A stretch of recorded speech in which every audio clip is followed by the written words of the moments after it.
Welcome to WPAWS News. My name is Ava. And my name is Colin.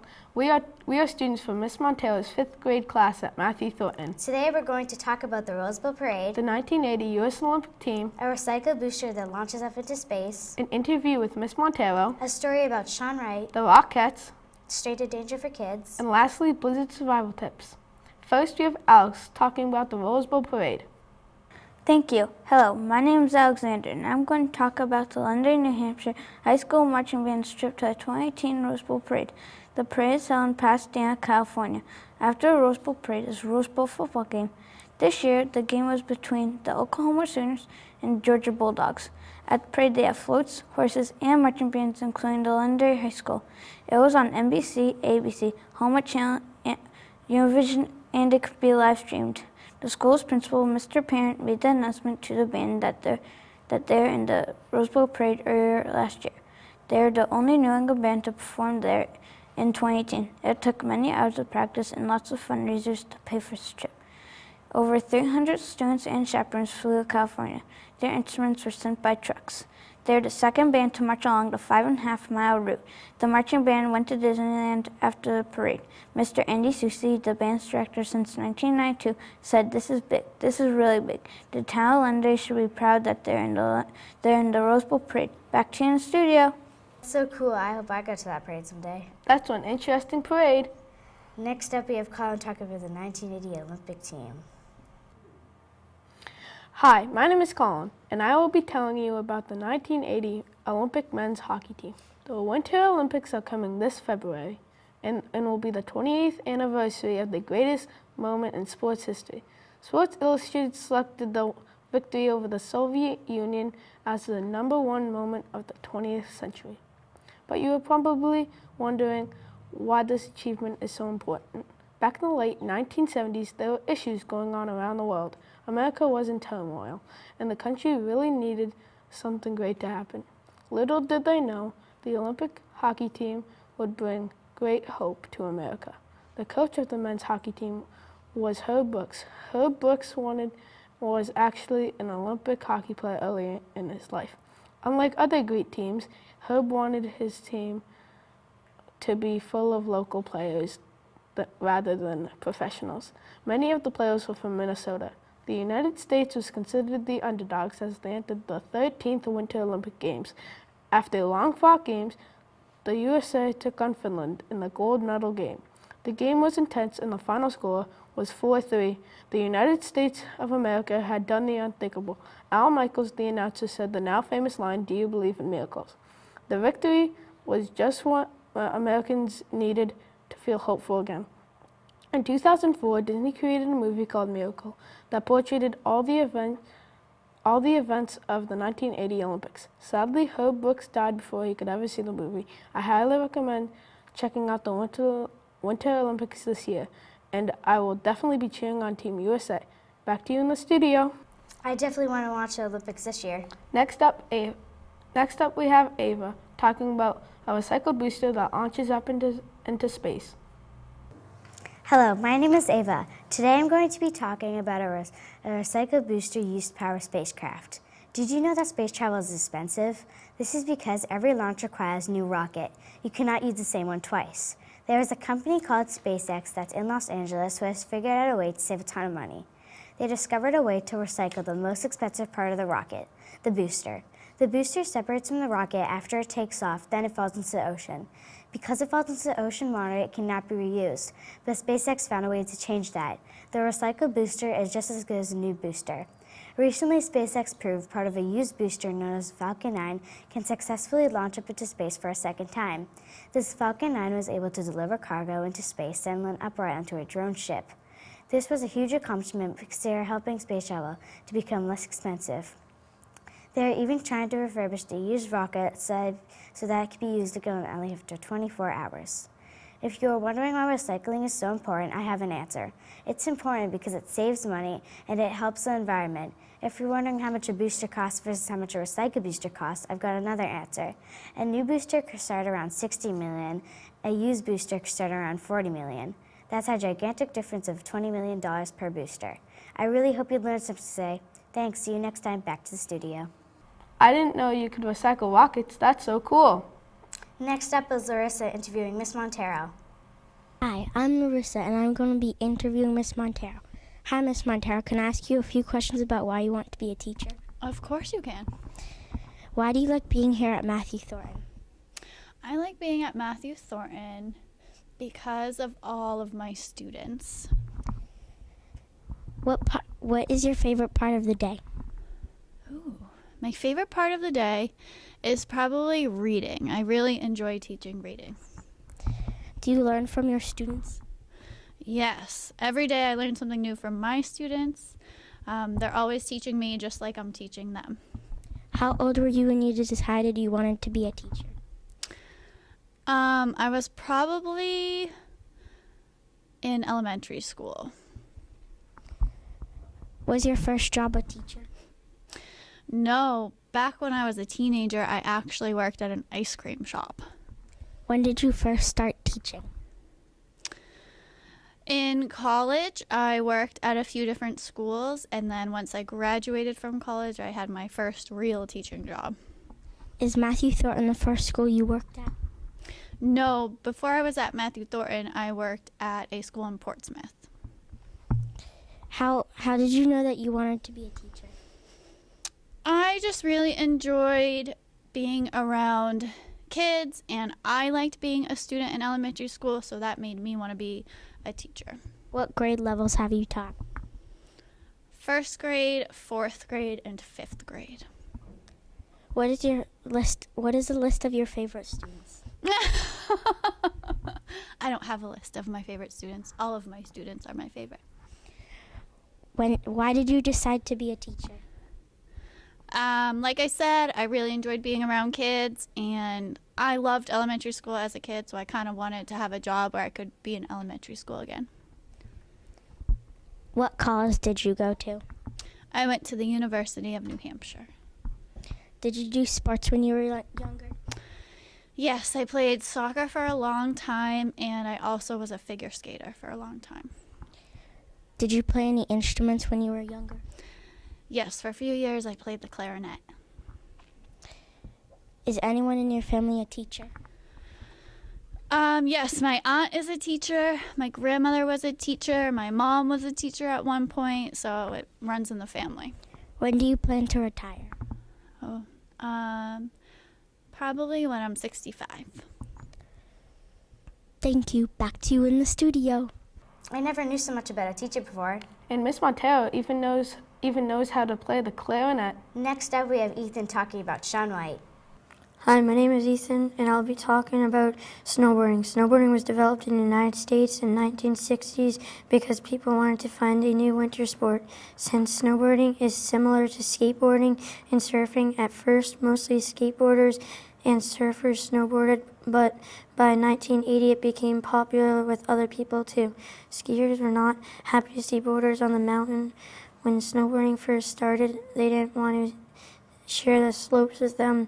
However, ski resorts realized they made more money when boarders came too, so they started to accept them on the mountains. Snowboarding became an Olympic sport in 1998 in Nagano, Japan. It is now one of the most popular events that people watch in the Winter Olympics.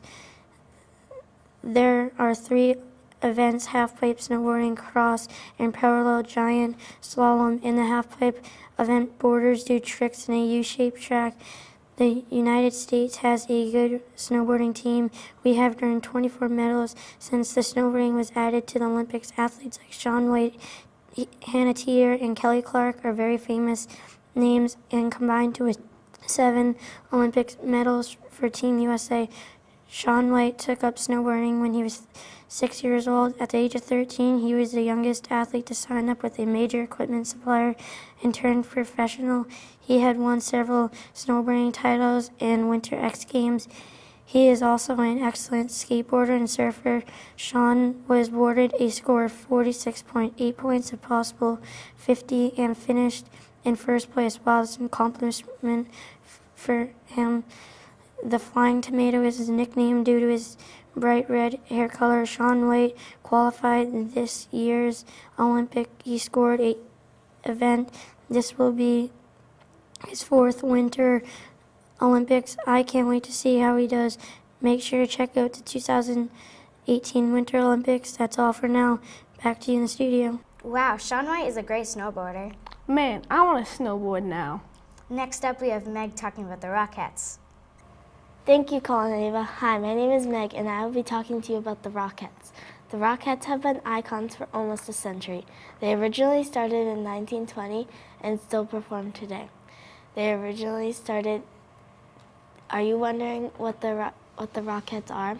Well, they are a group of female dancers who are known for their high kicks. The Rockettes are based in New York City and put on daily shows as entertainment. All these amazing dancers were originally known as the Missouri Rockettes. When they first started, they were an instant hit. Their shows had tickets that were described as the hottest tickets in town.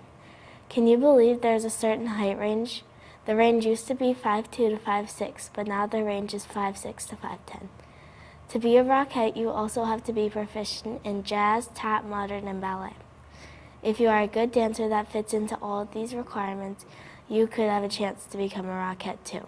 Thank you for listening. Back to you in the studio. I didn't realize they used to be called the Missouri Rockettes. Missouri is so far away from New York. Next up, Gabby is going to talk about stranger danger tips for kids. Hey kids, today I'll be talking about how to stay safe around strangers. You see strangers everywhere, in your town, in the park, everywhere, but not all of them are good people. A stranger is someone you don't know at all. Here are some tips to stay safe in every situation. Never go in a car with a stranger. Never take candy, toys, or anything from a stranger. This could be the bribe trick, so be careful. When a stranger is acting hurt, don't go up to them. Instead, you should call 911. Use the buddy system and always have someone with you. Always tell your parents where you are going and call them when you get there so they know you are safe. Never go with a stranger to find a lost pet or play a game. If a stranger grabs you, shout, "I don't know you," so people know you need help. Don't ever hitchhike, it's dangerous. If an adult comes up to you and asks for help with something, do not follow them. Adults do not get help from kids, they get help from other adults. If you are home alone, keep doors and windows locked and check everything that a person can open or get through to stay safe. You have a home alone if there's a person you don't know at the door or on the phone. It's unsafe. Some bad people can pretend to be nice. This may fool a child like you and me, so don't get fooled, please.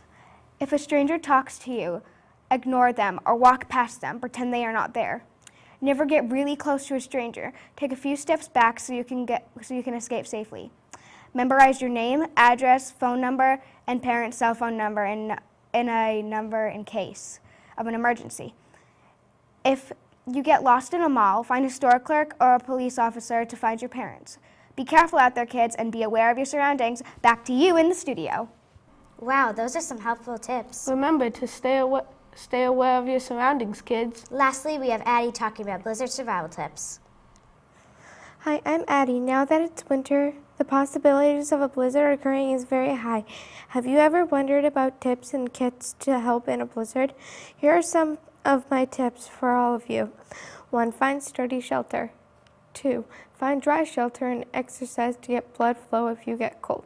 3. If you are in a car, then run the engine for 10 minutes every hour. 4. Wear loose fit shirts, pants, and warm winter jackets.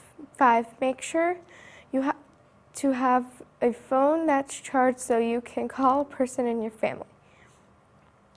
Here's what to include in a blizzard kit. 1. Wood or wood pellets if have a fireplace or pellet stove. 2. A lighter or some waterproof matches. Make sure to have an adult handle, lighter, and waterproof matches. 3. Candles. 4. Shovel. 5. Charged phones. 6. Towels to block holes to keep heat in, not out.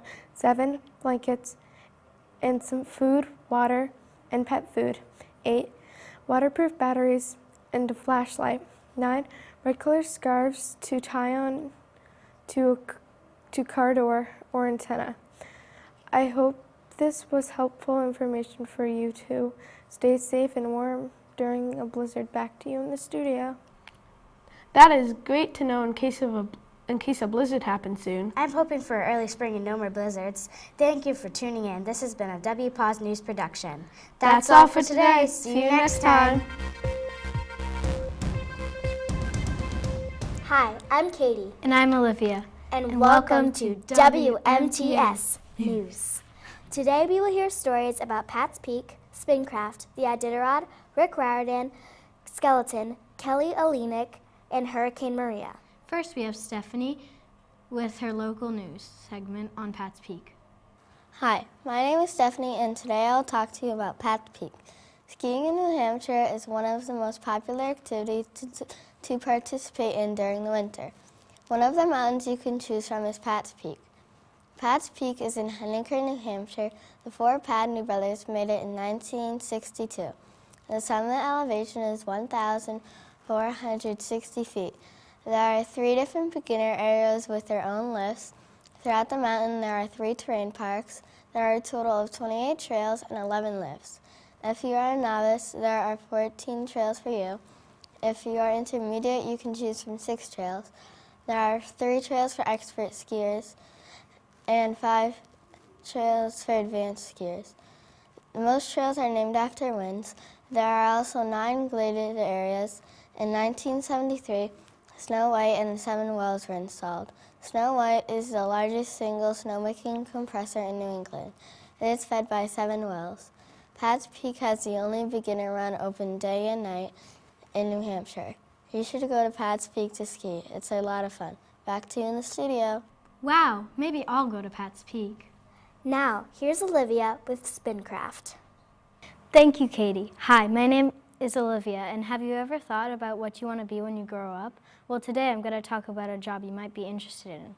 Spincraft makes and supplies metal pieces for aerospace, aviation, defense, energy, industrial, medical, and marine markets. Spincraft is a part of a bigger company called Standax International Corporation.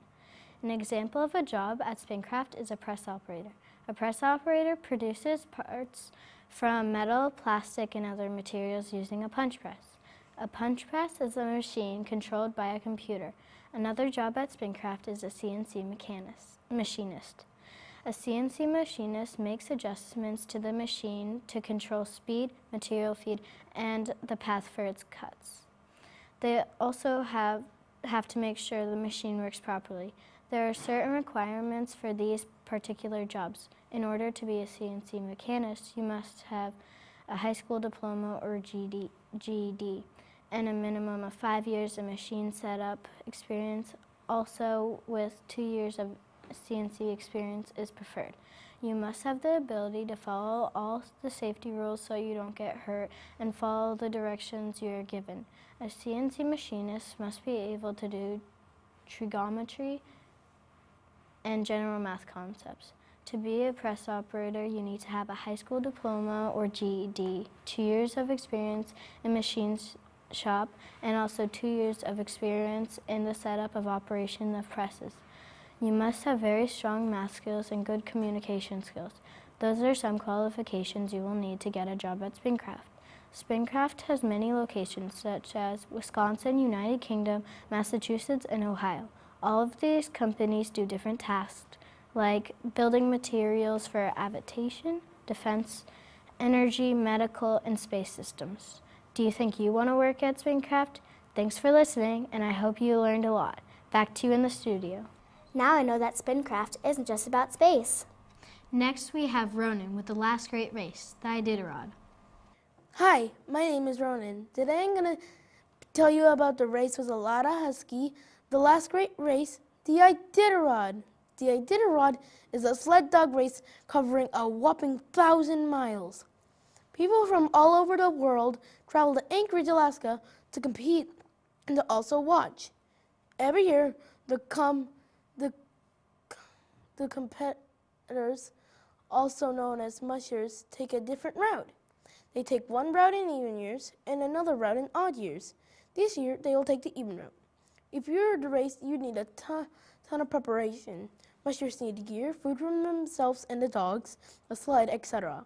You'd also need a a ton of snow here because it gets really cold. Also, Iditarod racers need to put boots on their dogs so their paws don't get hurt. Iditarod racers get to race with a special type of dog, a husky. Throughout the 1,000-mile race, there are many checkpoints. Mushers are required to stop at each checkpoint for rests and supplies. There are 24 checkpoints in even years and 23 checkpoints in odd years. If you want to track the race this year, it starts on March 3rd. The winner of the Iditarod gets a cash prize and a trophy.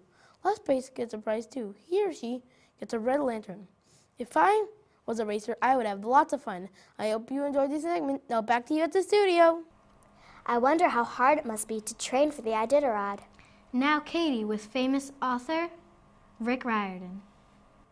Hi, I'm Katie, and I'm going to tell you about Rick Riordan. Rick Riordan is a famous children's author and is known for his Percy Jackson series. Rick Riordan was born on June 5, 1964 in San Antonio, Texas. Rick graduated with bachelor's degrees in English and history. He was a middle and high school teacher, but later left after his son, Haley, wanted bedtime stories with Greek gods. He later wrote his Greek mythology series, Percy Jackson and the Olympians, from 2005 to 2009.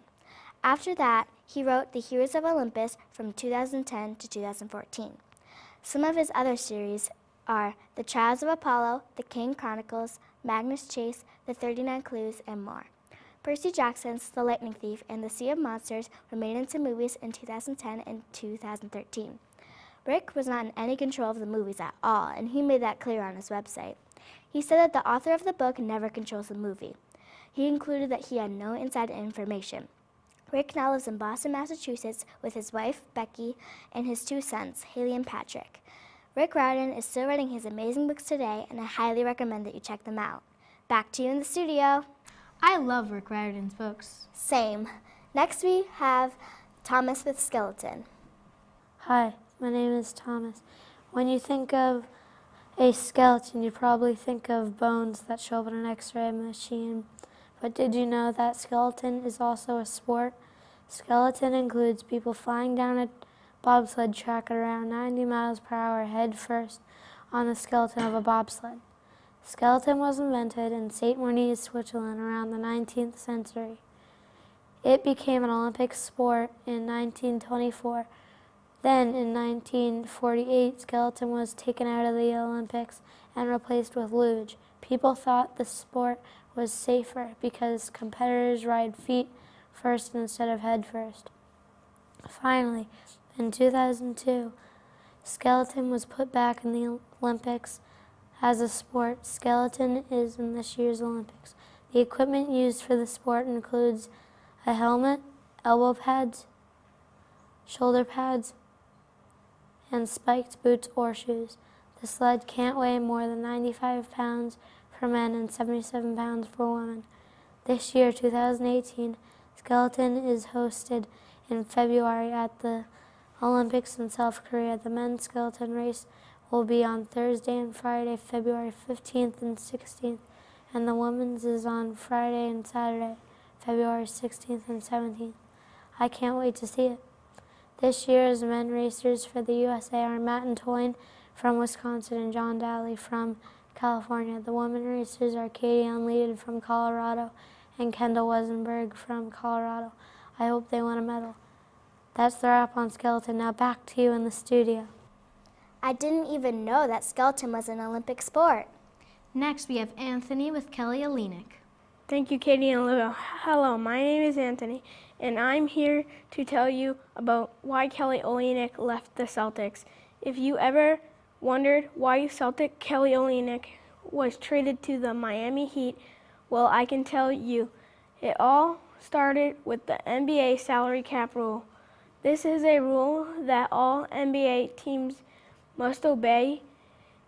Each team can only spend a certain amount of money each season on their team salaries. The combined salary for the NBA 2017 to 2018 season is approximately $100 million. Due to this NBA salary cap rule, what one team decides to do with one player can affect another player.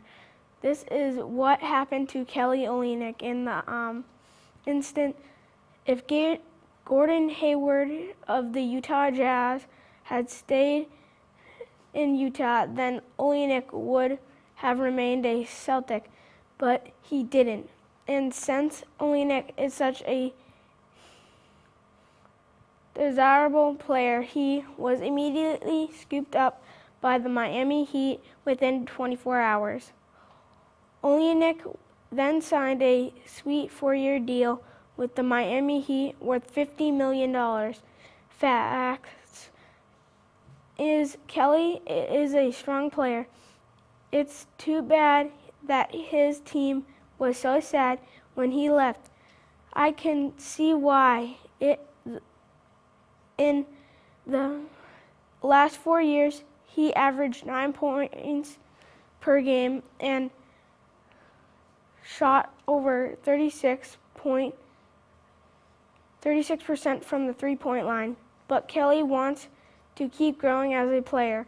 While he started that his role quote will be a little bit expanded.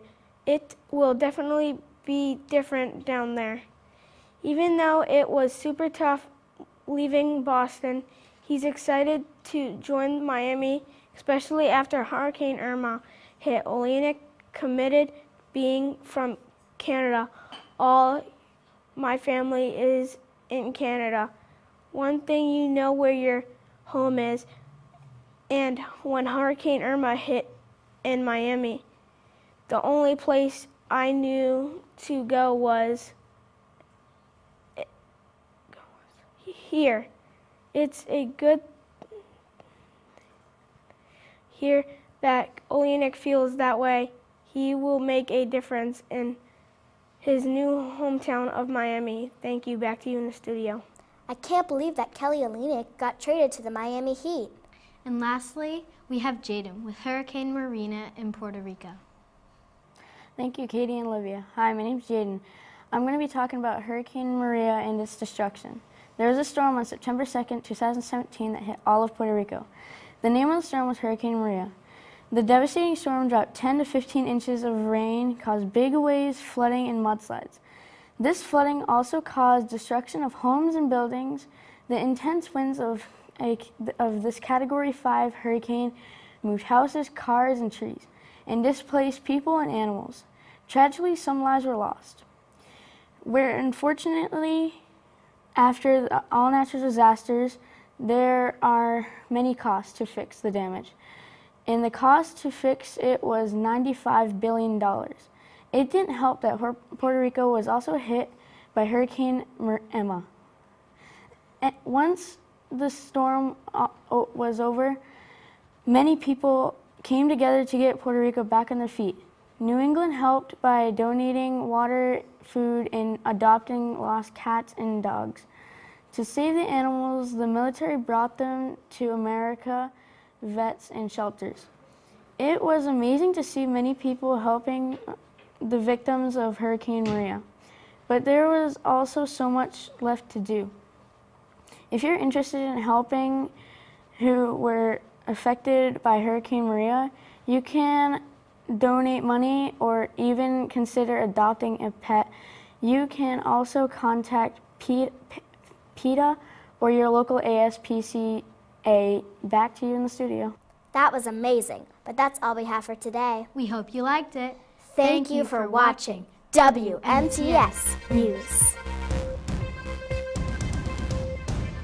Hi, I'm Morgan. And I'm Gabriella. Welcome to WMTT News. Today we have a variety of great news stories just for you. First up is Faith with astronauts and how they survive in space. Hi, I'm Faith. I'm going to talk about how astronauts survive in space. Have you ever wondered how astronauts survive in space? Astronauts float in space so they don't use their legs as much. That means they begin to lose strength in their lower back and legs. Therefore, they have to exercise every day in space. One way they exercise is by walking on treadmills.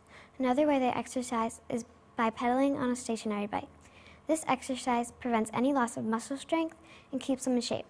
It takes more work to stay clean in space. They don't have the same bathroom as we do, but they do have their own toothpaste, toothbrushes, combs, and shavers. These items are kept in a personal hygiene kit. They also use special soaps that don't need to be rinsed out with water. These soaps were originally made for patients in the hospital who couldn't get in the water and rinse out the soaps. Astronauts are usually in space for a long period of time, so personal hygiene is very important. Astronauts also have to keep their area clean because they are in a small space. They use soap that kills germs to wipe down windows, floors, and walls. They use that same cleanser and wipes on their eating trays and utensils. They also must use a vacuum cleaner and clean with it like we do on Earth. This vacuum also helps to catch things that get loose and are out of reach. It's not easy eating food in space like it is on Earth. Drinks in a glass would form large floating droplets. Because of this, food on a plate would float away because objects are weightless in space. Food in space is packaged tightly for that reason. Astronauts bring freeze-dried meals that they add water to and heat before eating. Some food is sticky so it can stay on the spoon and make it easier for the astronauts to eat. All of these things are important for astronauts to do when they are living in space. Now you can see just how different life is in space. Would you want to be an astronaut? Back to you in the studio. That's really interesting. I didn't know they had to exercise in space. Next up is Cam with news on Disney and Hollywood studios. Hi, I'm Cam. Do you know what the most popular park in Disney World is? The answer is Hollywood Studios. The second most popular is Animal Kingdom. The third is Magic Kingdom, and the fourth is Epcot. But today I want to tell you about the most popular, Hollywood Studios. Hollywood Studios opened on May 1st, 1989. It was the third park built at Disney World, and it took 3 years to be completed. It was originally named MGM Studios and covers 135 acres. The cost to build the park was $500 million. The park was inspired by Hollywood and focuses on film, television, music, theater, and storytelling. Here are some exciting things to check out at Hollywood Studios. First, the Tower of Terror. This ride is 199 feet high and was painted to blend in with the Moroccan Palvin and Epcot. Another exciting experience at Hollywood Studios is called Character Palooza. This is when a bunch of Disney characters come out and you can talk with them and meet them. And you can have your picture taken with them. A character you might see while you're waiting in line is Mr. Potato Head. You might even see him remove an ear. Another interesting place to visit at Hollywood Studios is a pre-show area for Muppet 3D Experience. This area is full of sights and gags with inside jokes. It's easy to kill some time while you wait by looking at props and gags scattered high and low. So the next time you plan a trip to Florida, you should definitely consider visiting Hollywood Studios. Back to you in the studio. Wow, I didn't know that Hollywood Studios was the most popular park in Disney. I'd like to plan a trip there. Next up is Mark with local news on Londonderry's Old Home Day Parade. Thank you, Morgan. Hi, I'm Mark. Have you ever heard of one of Londonderry's traditions, Old Home Days? Well, why don't I tell you about it? Governor Frank Rollins started the Old Home Day tradition in 1899 by inviting friends, family, and former residents back to New Hampshire to enjoy activities and time together. The town's volunteer Old Home Day Committee plans Londonderry's event, which attracts over 10,000 visitors every year. They plan it annually for the third week of August. Plan on stopping by to check out some of the following activities offered at Old Home Days. If you are one that loves listening to music, you should come on over to the comments for the band concerts and the music of Londonderry Sings. If you like beautiful views and don't mind heights, you should try a hot air balloon ride. The fireworks are very bright and spectacular, so make sure to gather your friends together to watch them on a warm summer night. For the very young, there is a baby contest, a kids' movie night, and a variety of children's games, including a super fun bouncy house. Everyone can enjoy the parade featuring the worldly Londonderry High School Lancers Band. For runners and athletes, there is a 5K road race, complete with prizes for the winners of each category. So as you can see, there is something for everyone, from the very young to older folks at Londonderry Old Home Days each August. Make sure you don't miss it. Thank you. Back to you in the studio. Wow, I didn't know that we could ride in a hot air balloon. I think I'll check it out this summer. Next up is Call R with Top 10 Kids Movies. Hi, I'm Cole. Grab your popcorn and find your seat because I'm presenting to you Top 10 Movies of 2017. Now, starting at number 10 is the Lego Ninjago movie. Family ties don't mean a thing when Ninjago City is under attack. Come watch the new ninjas try to defeat the evil master. Number 9 is Captain Underpants. This book is now a hilarious movie. Come watch George and Harold hypnotize their principal along with other adventures. Number 8 is Thor Ragnarok. Thor needs to survive the gladiator contest that pits him against the Hulk. Number 7 is A Dog's Purpose. This is a movie for anyone who loves dogs and understands the bond between humans and their pets. Number 6 is Pirates of the Caribbean Dead Man Tell No Tales. Captain Jack Sparrow needs to survive yet again in search of the legendary trident of Poseidon.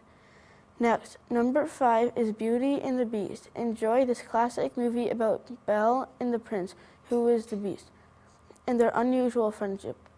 Number 4 is Wonder, based on the 2012 book. Wonder brings to life the heartwarming story of 5th grader Augie Pullman and his new elementary school. Number 3 is Coco, with 70 likes and 53 dislikes. Coco heads to the land of the dead while his new friend visits the land of the living. Watch as they share their wisdom with each other. Number 2 is Boss Baby with 85 likes and 31 dislikes. A Baby on a Secret Mission. This funny movie involves an epic battle for attention between babies and puppies. Topping off at number 1 is Despicable Me 3 with 94 likes and 22 dislikes. The Minions are back. Gru finds out about his rich brother Drew, who wants him to return to the dark side. This should be interesting. My personal favorite movie of 2017 was the Captain Underpants movie. So those are the top 10 movies of 2017. Back to you in the studio. I think I only know 3 of those movies. My favorite is Beauty and the Beast. What's yours, Gabby? My favorite movie is Wonder. Next up is Michael with our first Olympic segment. He will be talking about Olympic snowboarding. Thank you, Morgan and Gabby. Hi, I'm Michael. I'm here to tell you about Olympics athlete Seth Westcott. In the Winter Olympics, there is a special men's snowboarding event called Snowboarding Crossmen. This thrilling event begins with 4 snowboarders moving at very high speeds at the same time, so they must be precise and wear special clothing for protection. This sport was added into the Olympic Games in November 2006. One very special snowboarding crossman athlete is Seth Westcott. Seth Westcott is a snowboarder from Maine, born June 28, 1976. He is one of the original crossmen. At the age of 3, Seth began country skiing. At the age of 8, he learned to alpine ski. At the age of 10, he started snowboarding and loved it. Being a natural athlete, Seth also played soccer, track, and field in high school. He has traveled to Alaska for intense training. Seth started competing in 1986. At the age of 10, because of his love of the sport, he decided to focus on snowboarding at that time. In 1996, at the age of 20, Seth decided to compete in snowboarding crossmen event. That was a great decision because of his following world championships. Seth came home with many silver medals. These helped him qualify for Olympics. Soon, Seth would bring home 2 gold medals. When Seth won his first gold medal, he draped his grandfather's World War II military flag around him to celebrate his victory. Even though Seth is the oldest on the U.S. men's snowboarding team to compete in the 2018, I hope to see that flag draped around his back after he wins another gold medal for the U.S. Back to you in the studio. I'm looking forward to watching the Winter Olympics in a few days. Next up is Morgan with sports news. She will be talking about Bobby Orr. Thanks, Gabby. Hi, my name is Morgan, and I'm going to talk about Robert Orr. Have you ever heard of Robert Orr, also known as Bobby Orr? He was a professional hockey player for the Boston Bruins. His jersey number was 4. When Bobby was 15, he played Ontario Junior League. In his first national hockey game, he played against the Detroit Red Wings. Orr was better than good in his first season. He won the Calder Trophy as the best rookie. A few years later, in 1970, Orr won his first Stanley Cup. For 8 consecutive seasons, Orr won the Norris Trophy as the best defenseman, and he was named the league's most valuable player 3 times and collected the Hart Trophy. At the beginning of 1971 and 1972 season, Orr signed a contract that guaranteed him $200,000 per season over 5 years. Bobby Orr retired in 1978 at the age of 30. In 1979, he was inducted to the Hall of Fame. His jersey name was for his All-Star tie. This means that no other player on the team can be number 4. What an honor. Later on in his life, he became an agent with the goal of helping younger kids be successful. Sadly, Bobby Orr died March 10, 2004, but he will always be honored and remembered as one of the greatest hockey players of all time. Back to you in the studio. That was super interesting. I didn't know Bobby Orr was such a great hockey player. Next up is Cole S. He will teach us another great Olympic sport, the luge. Hi, my name is Cole. In the Olympics, there's a sport called luge. Luge is a winter sport. Luge is very dangerous because you are in a little sled and you go down an icy track very fast. Men's Olympic luge starts on February 9, 2018 in South Korea, Pyeongchang. I'm going to be talking to you about Tucker West. Tucker West competes in the sport luge. He was born in 1995 and he is from Ridgefield, Connecticut. He is 6'1" and weighs 190 pounds. He also went to Union College in New York. He competed in 2014 Winter Olympics and will compete again in 2018. He has had World Championship experience in 2015, 2016, and 2017. In 2011, Tucker West was the youngest person ever to be a national champion. Some of the other accomplishments include finishing 22nd at the 2014 Winter Olympic Games, earning the gold medal in Short and Whistler World Cup, and 2016 received a gold medal at Lake Placid World Cup and a silver medal in 2017 World Championship. His latest medal was a bronze in 2017 in the 2017 Lake Placid World Cup as a single racer. Tucker West will be in the upcoming 2018 Olympics. If you watch the Olympics, you should watch luge and try to find Tucker West. Back to you in the studio. Wow, can you imagine going that fast down a track? Those athletes must be brave. Next up is Gabby Weather. She will teach you all about hurricanes. Thank you, Morgan. Hi, my name is Gabriella. I will be talking to you about hurricanes and how they form. Have you ever wondered how hurricanes form? Well, they don't just start as hurricanes. It has to go through a whole process. First, hurricanes start as a tropical storm over the moist waters. They're usually located in the Atlantic and Pacific Ocean. As the moisture evaporates, it rises until a mass of heated air is twisted high into the atmosphere. This heated air turns to strong winds. These strong winds form the hurricane. In order to be classified a hurricane, the winds must be at the speed of 300. Did you know the most peaceful part in the center is called the eye? Around the center, the speeds move between 74 to 200 miles per hour. Hurricanes can get smaller and weaker by traveling over land, but if they go over water, they grow bigger and stronger. There are 5 different categories: 1, 2, 3, 4, and 5. For example, Hurricane Jose in Florida was Category 4. Category 4 causes a lot of damage. Hurricanes can be so destructive they could damage a building, cause flooding, and make cars flip all the way upside down. That was my story on how hurricanes form. Back to you in the studio. Now we know so much more about hurricanes. Thanks, Gabby. That's all for today on WMTT News.